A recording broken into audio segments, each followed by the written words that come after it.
Now, over the last few weeks, we've worked hard towards educating you about the systemic racism that started. Now we are asking you to take a look at how you can take action to make serious change. SHAUN Gallagher sat in a webinar to learn what white people can do to address race in their own lives.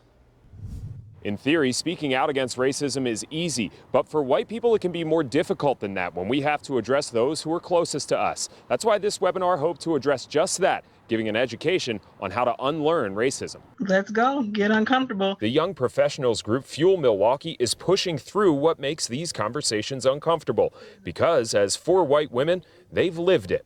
We have to be willing as individuals to unlearn all of that socialization that says, but I'm a good person, you can't call me racist. And they walk the walk and talk the talk. Corey Jo Biddle hosted the conversation for Fuel Milwaukee. It's the second conversation like this they've had, and she felt it was important to have white people discuss this topic, since they're the ones needed to make change happen. I wanted to have that discussion about what it means for people to see it and the challenges that people might have as white folks, because I don't understand those challenges, but I can imagine that they're there. The challenge is something these women say they've experienced either personally or publicly, and no matter their age, they've had to unlearn the racism instilled in them through the years. Unlearning isn't something that you do once.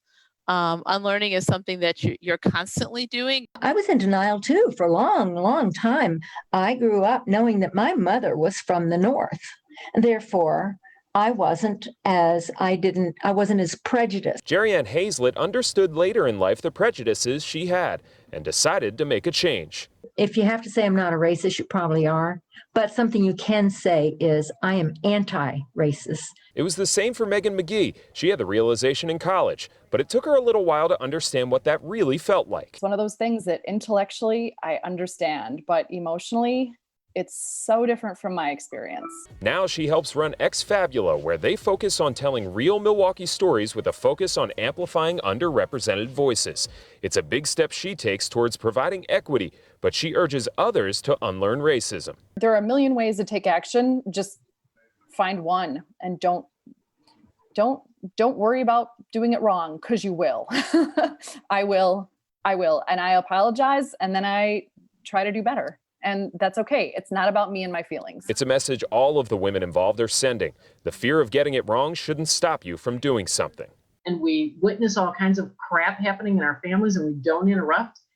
And I'm guilty of doing some of those same things myself. We are in a moment of a movement, and we have to keep pushing ourselves to stay honest about it. To help keep the momentum of the movement, Biddle felt it was necessary to have these white women share their feelings, because 70% of Fuel Milwaukee members are white. These women could be seen as sisters, mothers, grandmothers, people that look very familiar to our listeners. The webinar provided a number of other resources to help you start a conversation with someone about race. We'll have that information on our website at tmj4.com. Just look for this story. In Milwaukee, SHAUN Gallagher, TMJ4 News.